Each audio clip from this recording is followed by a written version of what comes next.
good theme.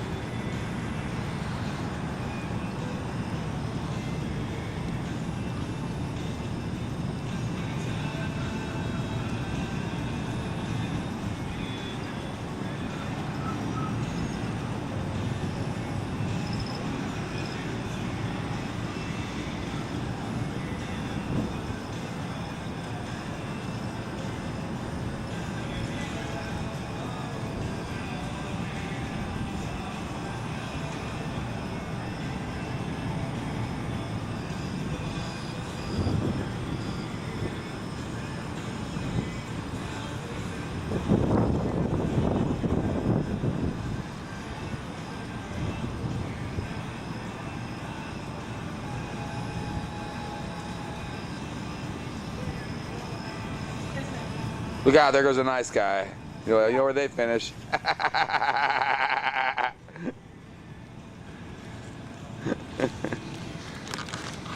Ready? Yeah.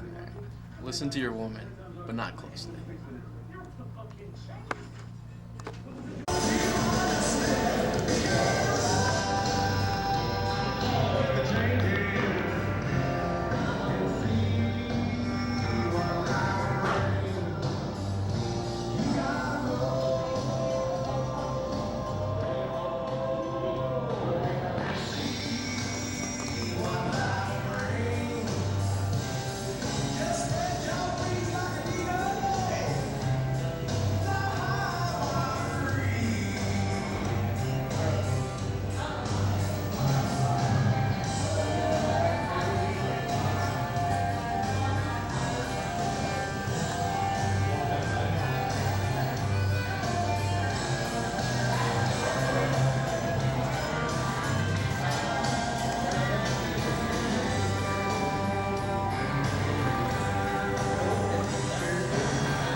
By 100 authors.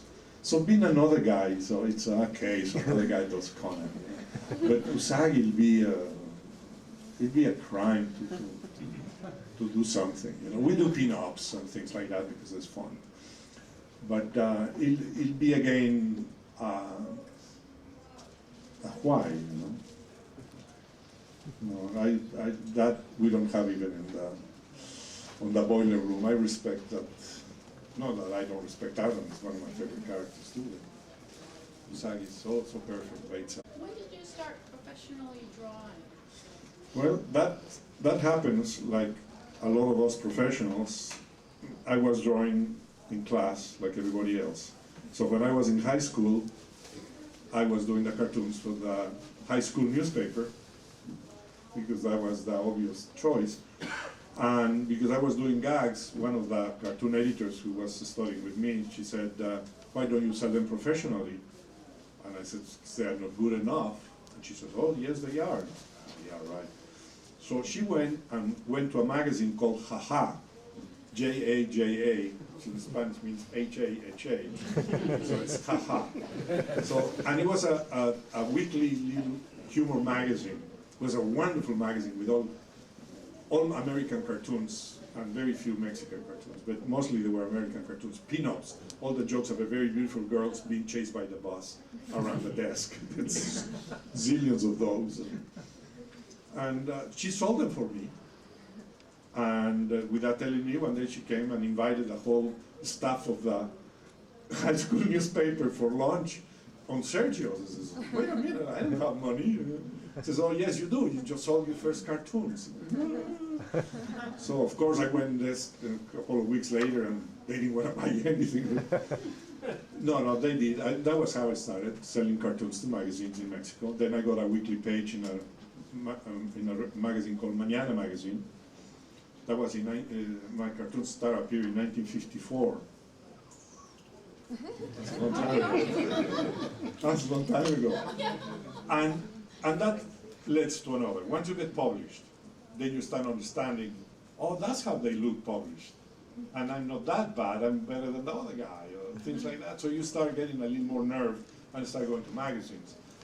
And one of the things that I did in Mexico was very comfortable for me, it was trading cartoons.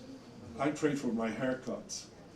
So I did a window signs for Christmas. I will draw Santa Clauses, and the bread store.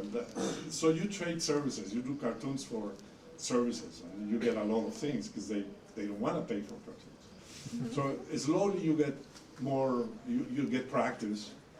So in Mexico, we have a thing called Día de los Muertos. Well, el Día de los Muertos, every panadería where they sell bread, they decorate the stores. And Christmas, all over the place. So that's how I started doing things like that, and the magazines, and then I had a weekly page.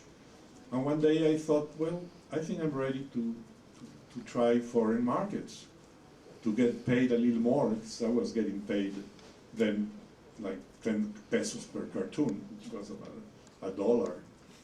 And the reason they pay us $1 is because they pay $1 for an American cartoon because it was a reprint. See, there was the American Syndicate, will sell cartoons to Mexico and sell them for $1. Because already the cartoonist in the States got his $60 or $100 for a cartoon. And then they got a $1 from Argentina, $1 from Mexico, $1 from France. So at the end of the year, they got another $500 or something from different guys.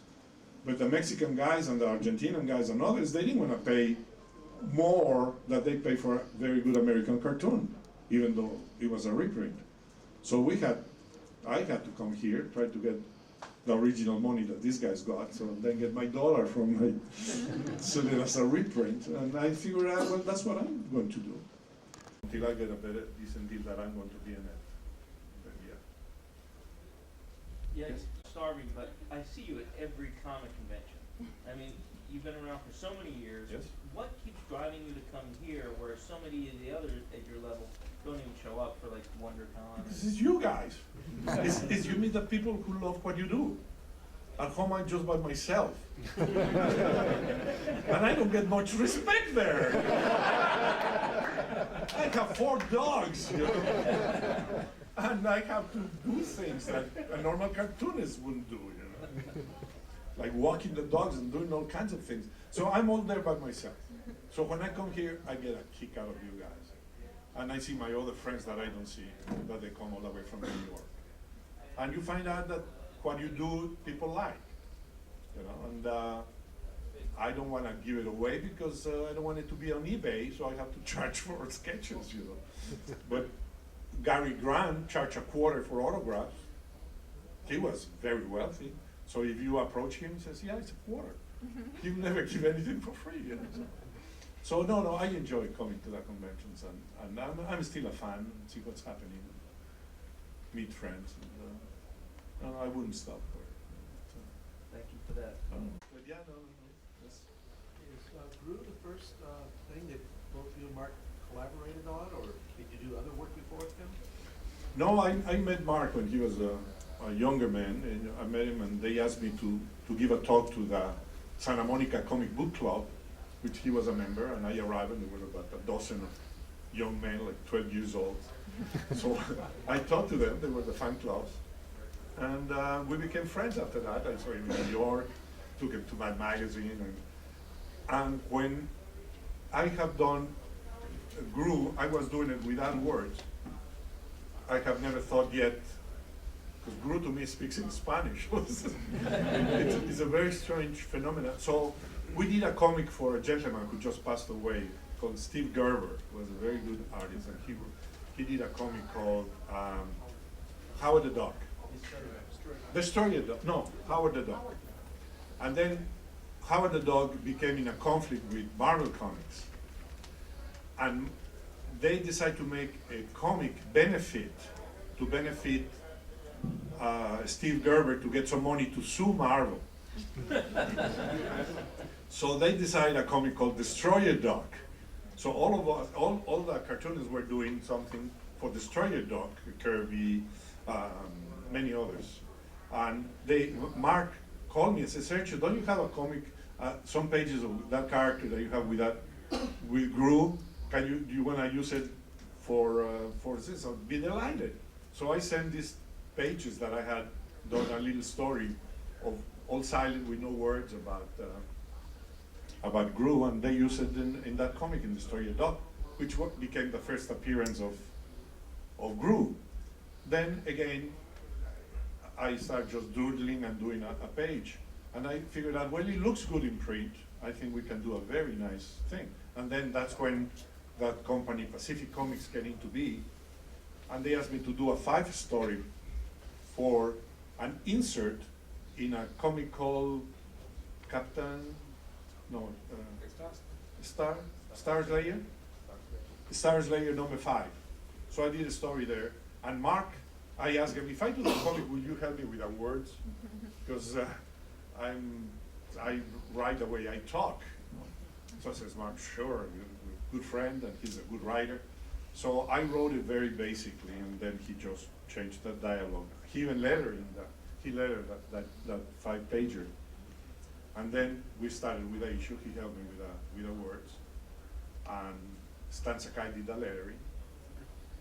And a gentleman called Gordon did a couple of issues of Gru, and then Tom Luth took over, and we have been doing the same thing since then. And yes, but that was the first thing. But we haven't done nothing before that.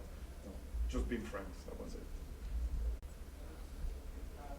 Yes? You did a story 2 years ago about meeting Richard Nixon. Yes.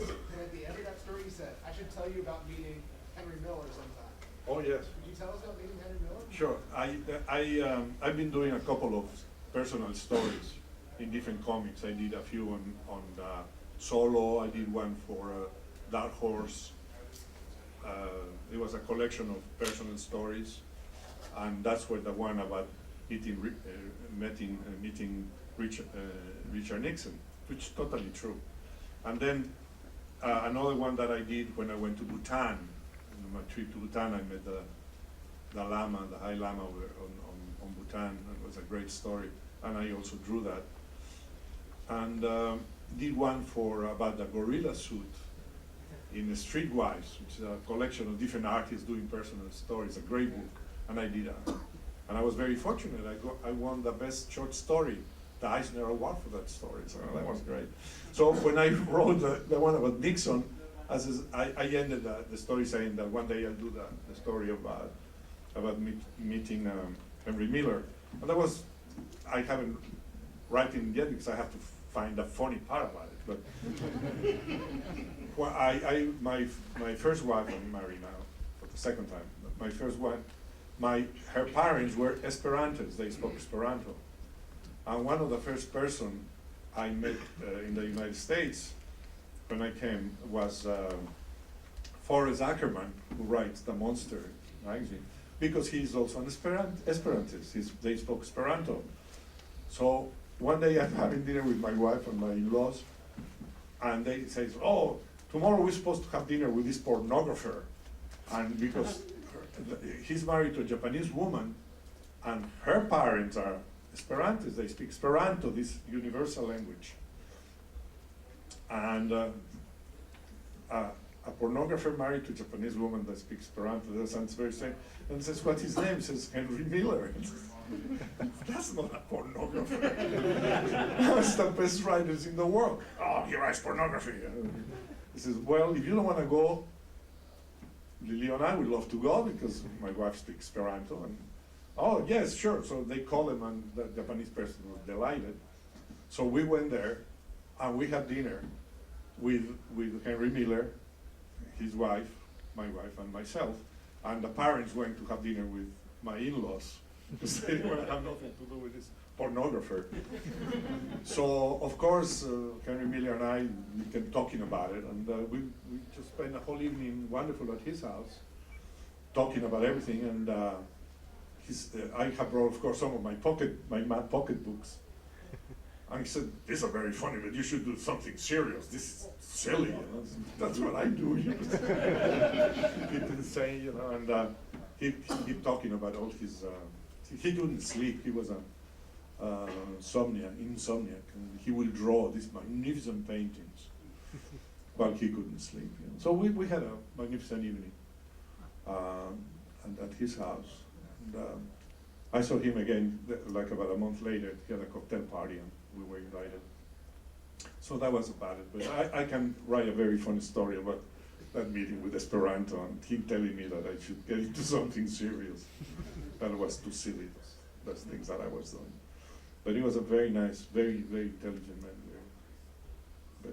But it was all mine for one day, yeah. Yes. Is humor the same in Mexico or around the world than it is in the United States? You find some things are funny here that aren't funny abroad? Yes. Basically, humor is something that nobody can describe it, but tickles you, makes you laugh. Mostly is cultural. If you are a doctor in Mexico, you will laugh at the same jokes that a doctor in the United States will laugh at, because you have both gone to college, you have a certain level of education, and you are interested in certain things.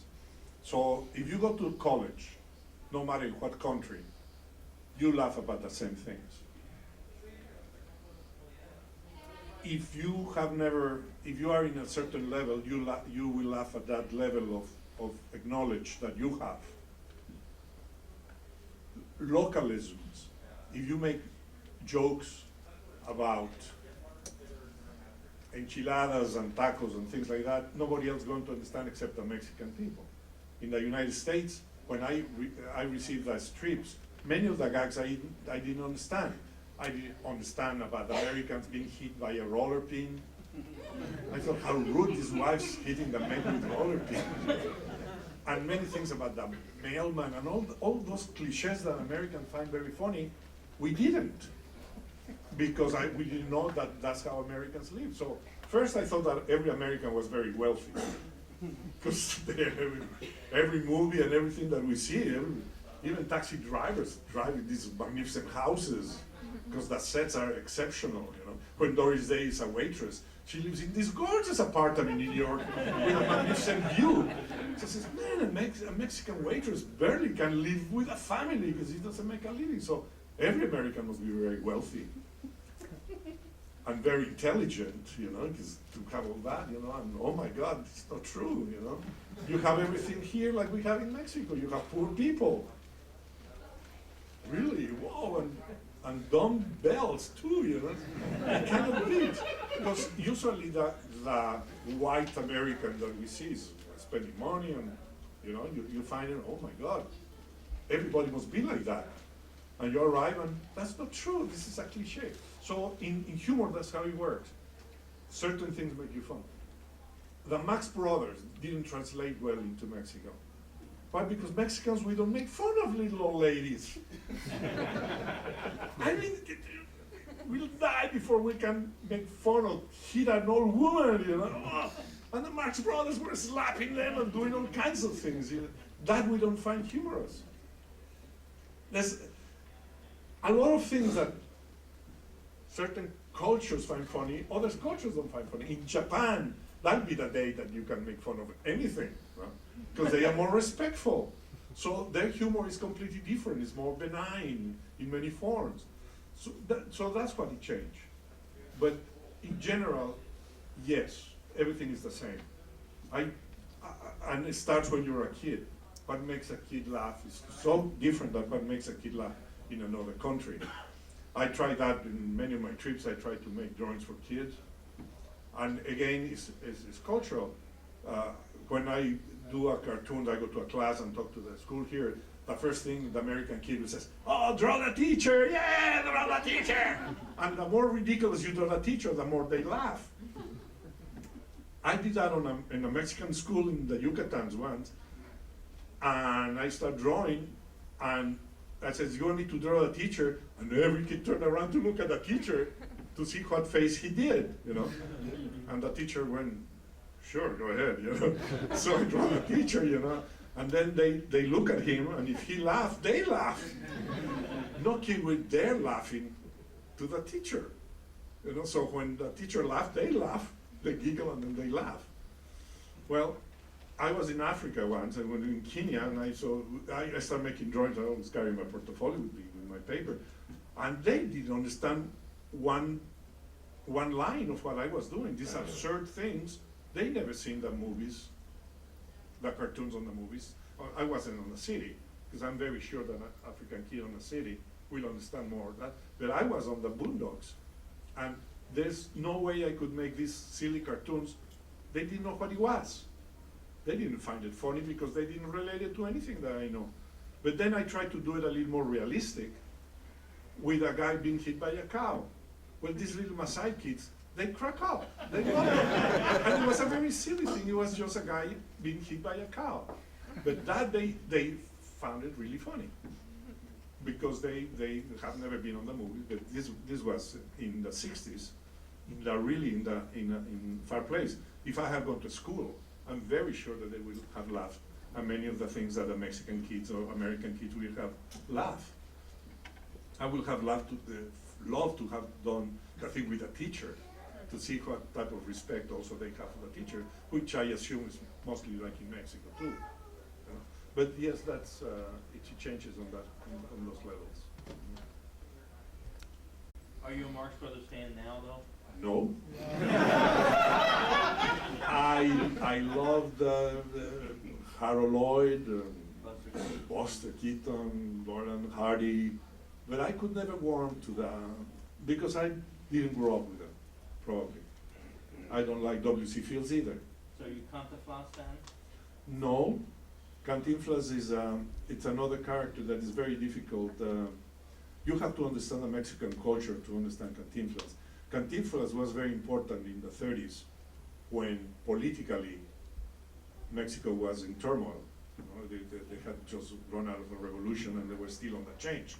So Cantinflas was a gentleman. You know who Cantinflas is? It's a Mexican pantomime who has a little mustache. And so he will go into what we call carpas, which are popular theaters. That the benches are just benches that you carry there. And you talk to the people that they are being totally on the lower class, persecuted by the cops, persecuted by everything. So you make jokes related to them about how bad the government or the cops are, and then he did that. And then they have to fly to another place because by the time the cops arrive, the car has gone to another place. So that's how he started, really being a very popular, comedian. And his gimmick was that he never said anything. He will talk, going from one place to another, and really never said anything. And he was very funny on that aspect. And then with time passed, he became a little more serious. So when you see him in the movies, he's already like what Jerry Lewis did.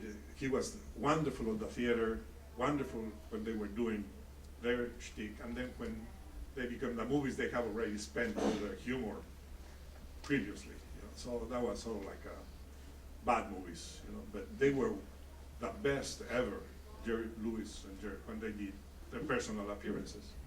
But they were all burned off when they did the movies. Same thing with Cantinflas. He did the best when he was popular. I never had a chance to see him. It was before my time. So by the time he did the movies, they were a little out of place for me. You know, but I enjoy it very, very much, still, to this day, because he represents them. He represents a certain type of culture that, I don't know if fortunate or sadly, I never belonged, because my parents had a little more money. So that was. Changed much in the last few years? Mad Magazine has changed so much that I don't understand it. You know? I don't understand half of it. I have to ask my daughter, what did these people? Oh, he's a rapper and he does this, or this guy went to jail because he smoked drugs, and oh my God. So half of the things that they are, because it's aimed to a younger audience. And for them, they find it very funny still. Some of us don't find it because we sort of like grew up. But there's young generations coming that they are enjoying what is being done for them in Mad. The artists are better than ever. I see artists there that I go, oh my God, these guys are good. Excellent artists. And so it's in color, has advertisement. The reason Mad never carried advertisement is because Bill Gates never wanted to have conflict, and he wanted to feel free to do satire on Coca-Cola, without having Pepsi-Cola saying, hey, but you're advertising us, you cannot do that. So he says, no advertisement, so I have total freedom to make fun of everything. And that was the main reason. And also because many companies own tobacco, and we wanted to make fun of tobacco companies. So like this, we didn't have the weight on our shoulder, the Damocles sword saying, if you do that joke, we'll take your advertising away. He never wanted that. So that was the reason. But now, because advertising had become so shameless that they talk about the other product. Oh, we're better than Coke. That could never happen in the 60s, you know. There was a certain dignity around, but now that there's none, Matt can use it, and they can use the money too from the revenue. And color, they had to go into color because everything is in color. People, there's a young generation that won't watch a movie in black and white. They won't buy anything in black and white because they're used to color. So it had to change with the things. And I think there's a lot of funny stuff in it, and some I don't understand, as I said, but because of age. Change is good. If not, it'll be very monotonous. Yes? Through it. How's that sound? So, let you pick who gets that. It's obvious you're a big fan of Alex Toth. Did you ever get a chance to work with him? And what do you think his big influence was on your work? Yeah, Alex Toth is probably one of the primary influences on my work, that's for sure. And although we never did get a chance to actually work together, there was one incident where I think we almost did. And shortly before he died, he had been discussing the notion of doing Bravo for Adventure in color. But he wanted to color it himself by hand. And he was very adamant about that. And the publisher, Dragon Lady Press, up in Canada, up in my hometown, had printed Bravo in the black and white form, and he had approached them about the color project. So I'd come up with this very, a way that we could do this the way Alex wanted. And I had gone to great lengths in this long letter to explain to him how we could facilitate what he wanted and make it easy for him. And he didn't reply. I remember he got back to the publisher and said, tell that kid to leave me alone. So I gave it a shot. But no, we never did work together. Probably his most profound influence on me was when I was young and enjoying comics, Neil Adams was, to me, the greatest artist that had ever walked the face of the earth. And in many ways, I still think that. But I always believed that the detail, the level of detail in his work was a big part of what made a comic book artist good. And I can remember the first time I saw Alex's work, it really turned me off. Because I thought, it's like a friggin' coloring book.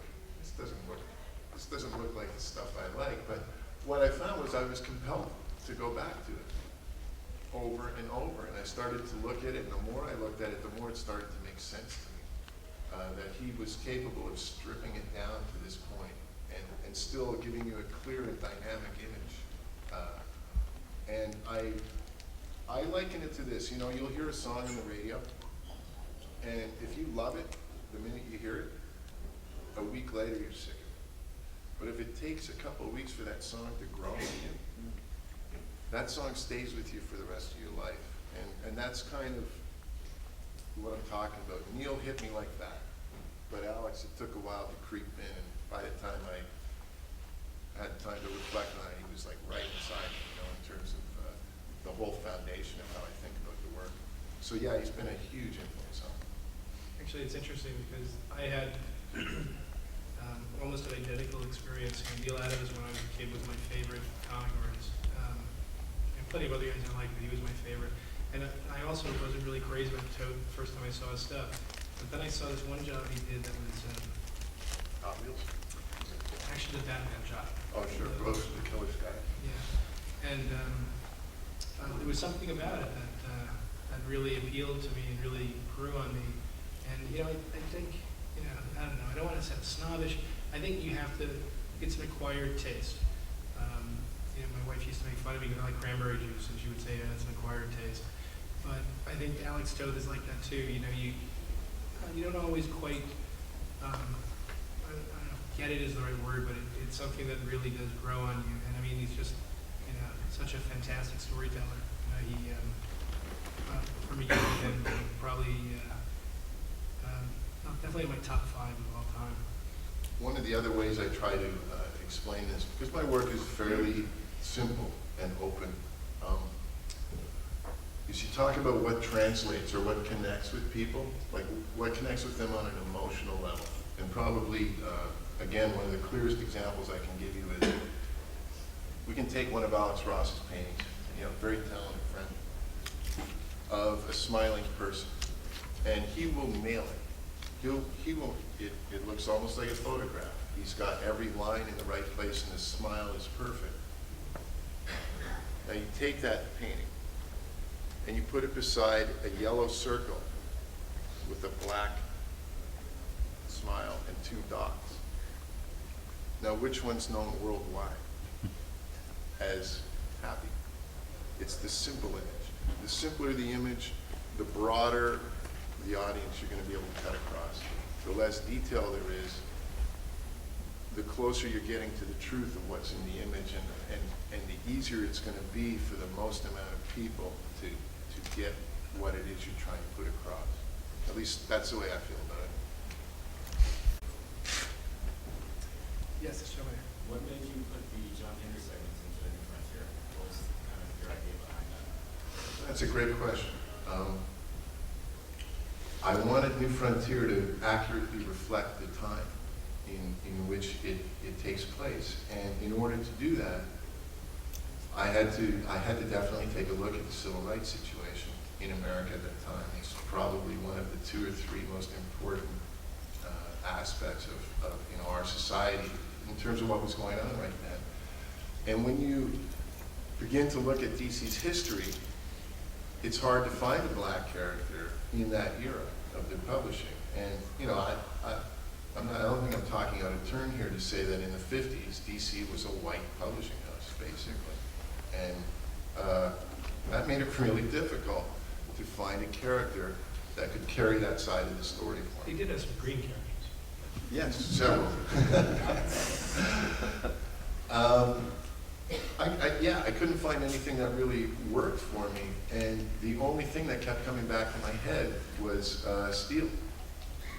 Was really the only viable character I saw they had that fit into the kind of thing I wanted to do, but Steele didn't exist back then. But Steele's based on, American folklore, the story of John Henry. So I went right back to the folk poems.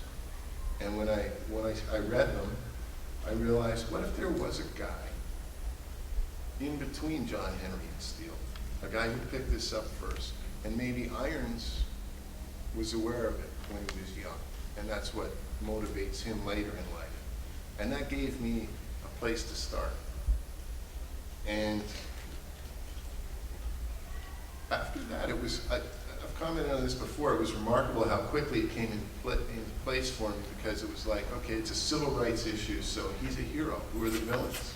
Well, that ain't hard to figure out. They wear white hats with points on them. And then it literally happened within a minute. The minute I thought KKK, I thought, because I hadn't considered what this guy would look like, I thought, he wears a black hood. And then I was like, holy shit, yeah. They try to hang him, but he lives. And the noose. And then that's it. It all came together like in a minute, seriously. And then with the hammers, the whole thing kind of fell into place. And I kind of knew it's a sad story, but I couldn't let him win because the world wasn't there yet. And that's why at the end of his story, it's a little girl that rats him out, because I want it to be clear that we're still a generation away from this problem being solved. It wasn't an adult that rats him out, it's a child. So even a child, even a baby, has had this kind of thinking programmed into them. And we're still at a point where we've got a ways to go before it's going to clear itself up. But it was certainly probably the most personal part of the book for me to construct, and probably the part of it I'm proudest of in the end. And I don't know how to say this the right way, so I'll just say it.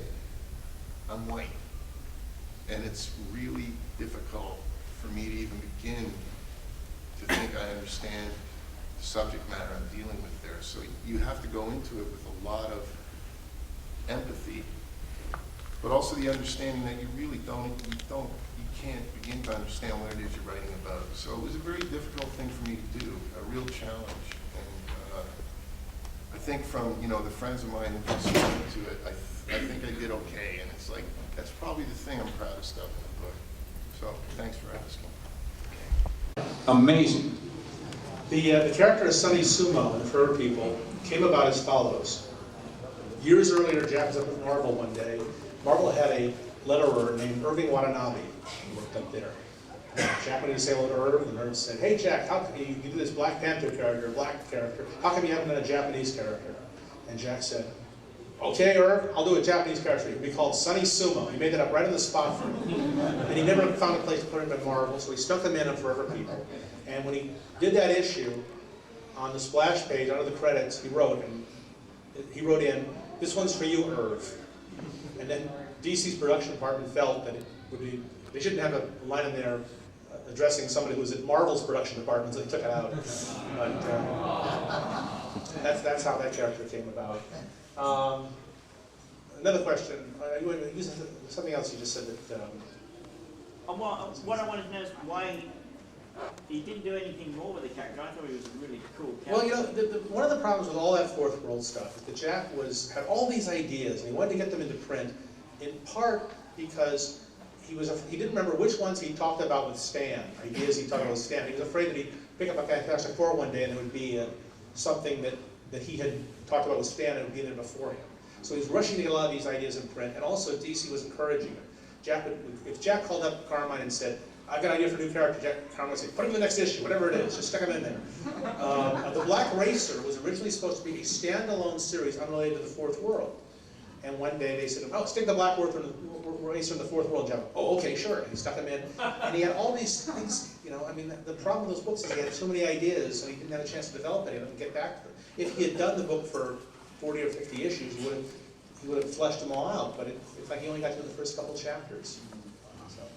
Yeah, Jack's ideas were so rich that even things he had played with for a panel or two or a splash page, when we did the Superman shows, we would often go to those, and the images were so dynamic that we would take big blow-ups of them and put them on foam core to analyze how Jack had constructed the piece visually, but also the tremendous ideas. In fact, we did an episode, the Promethean, because Jack had some character flying through the Fourth World in one of the books saying, "They're the Promethean giants hurtling through space," and there was a giant, rock creature strapped to a huge asteroid who had been sent through space, and that was the last time Jack ever used it. But we looked at that image and we go, well, there's a story in there. So and I think though that was the splash page in the first issue of New Gods Might King. Yeah, I had a ball inking that page. I was so excited to finally be inking Jack in comics. And like I say, after the initial fear of blowing it, I remember it was just a kick in the pants to ink that thing that was so damn dynamic. Mike when Jack first went over to DC, he wanted Mike to ink his stuff. And the fantastically talented scheduling conflict today, so find him at the con at some point and buy Fear Agent, or reserve his upcoming Adams series, or his fantastic new project with Fuction. Dude, he failed on us. What are you pitching him? Because I want freelance work. My name is Matt Sility. I'm a San Francisco creator. I published the book The Homeless Channel last year, did the writing and art on it. And through that process of getting that book out there in the world, I've had the pleasure of working with many of our panelists today. I'm looking forward to hearing from their perspectives, the Internet Peanut Gallery. I think we've got a lot of cool stuff to talk about today. I'm going to start by saying that when the room fills up completely, There's a panel down the hall with David Duchovny and Gillian Anderson. You can direct them there because we like to help out the less popular panels. So feel free to help them out. We're going to start today with some introductions. I'm going to ask all the panel members to introduce themselves, say either where they're from or where they're podcasting from, and how long they have been on the air. So we'll start down at the far end.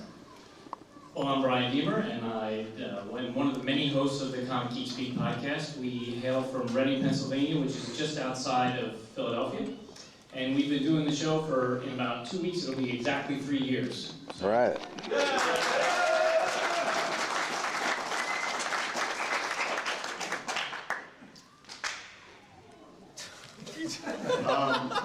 We are iFanboy, honor of Josh and Ron.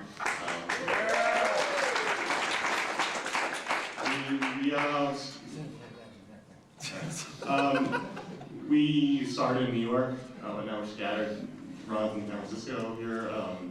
Josh and I are in New York. I'm hungover, so part of my talking problems. And we've been doing it since November of 2005. There's Matt. 2.5 years. There you go.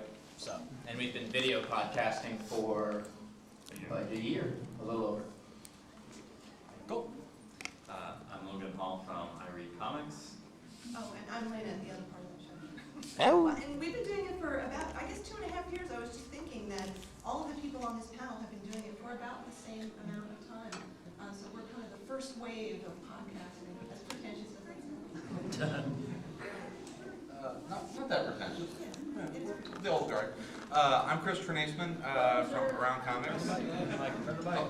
I'm Christopher Naisman from Around Comics. I'm not Tom Caters. We're based in Chicago, the greatest city in the world. Thanks very much. Representing today for Sal. All week with this. We've been broadcasting or podcasting for about 2 years, and yeah, that's us. Till now, huh? Fantastic. So I'm going to be asking some questions here for the first part of the panel, and then we're going to open the floor up to all of you to ask questions from anything from their thoughts on the industry and podcasting to the nuts and bolts of how they make their shows. But I'm kind of approaching this from a creator standpoint, and I've had many interesting interactions with podcasters. And I guess I just want to start off with some of your most interesting encounters with professionals. Because on one hand, well, let me tell a real quick story. So I love podcasters. I love podcasts.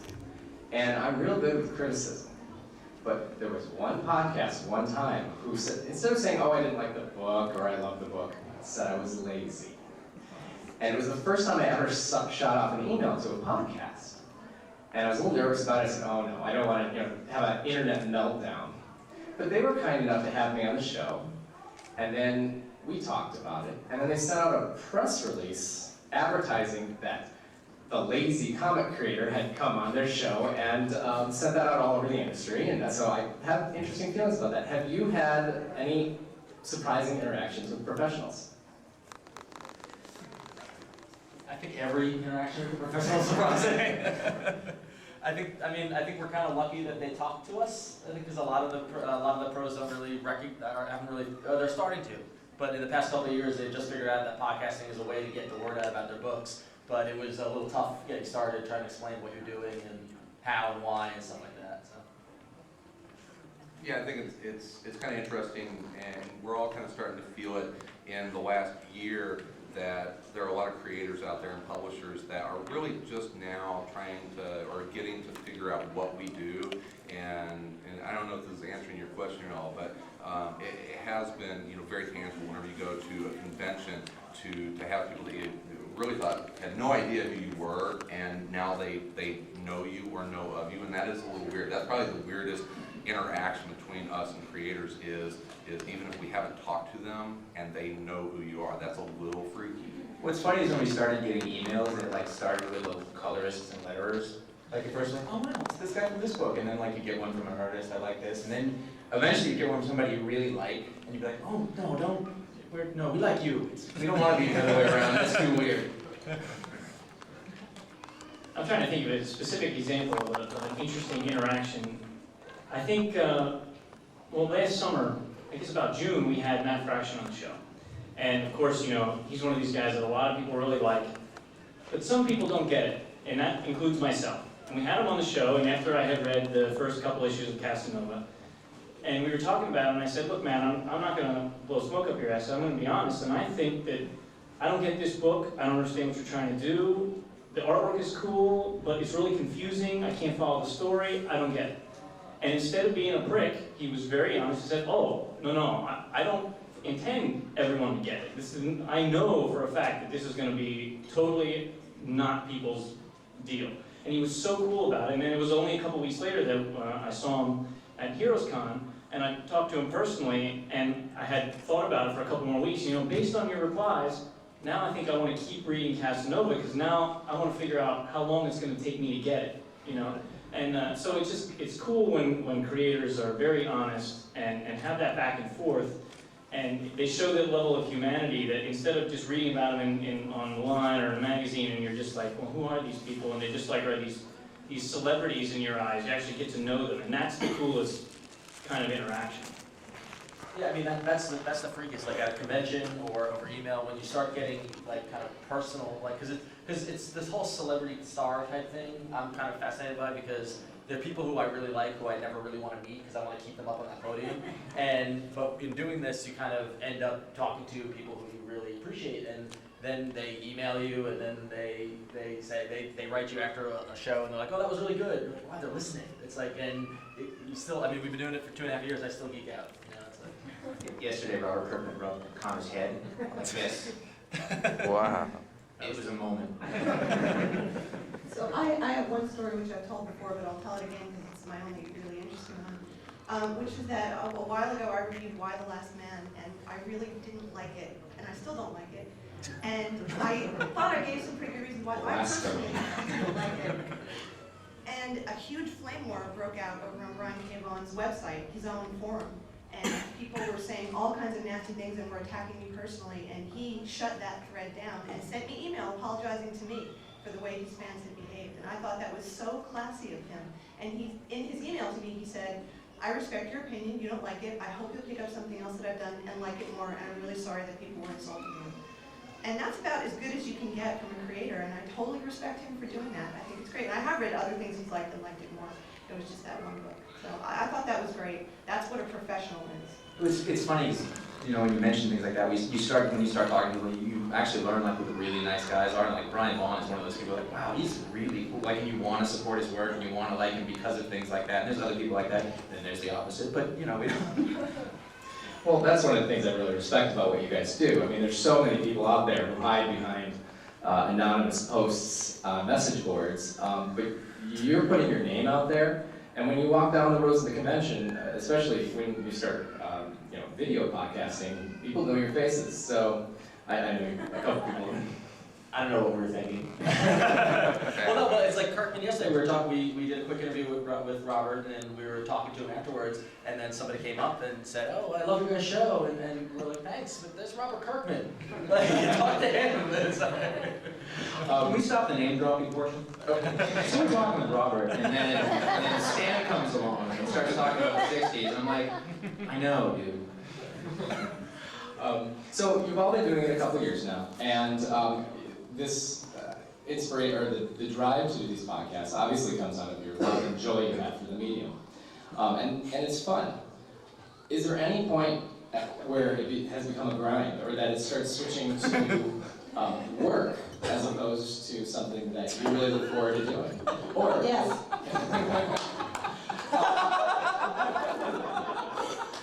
Yes. So what keeps you going? The Jim Beam. Just watching Chris do that. Yeah, it's a real tough balancing act, and you know, some of you folks may know that our show's going on a little bit of a hiatus right now, and if you haven't heard, and what you know, how many people out there are a little burnt out with event comics right now? All right. Not many. You're lying to a lot of people. You know, it's kind of a natural thing as just like every day, you know, in your fandom, you kind of burn out. You know, we've all had, you know, moments where it's like, you know what, I'm going to stop reading for a couple weeks or a month or so because I'm not really finding the joy in comics like I should be.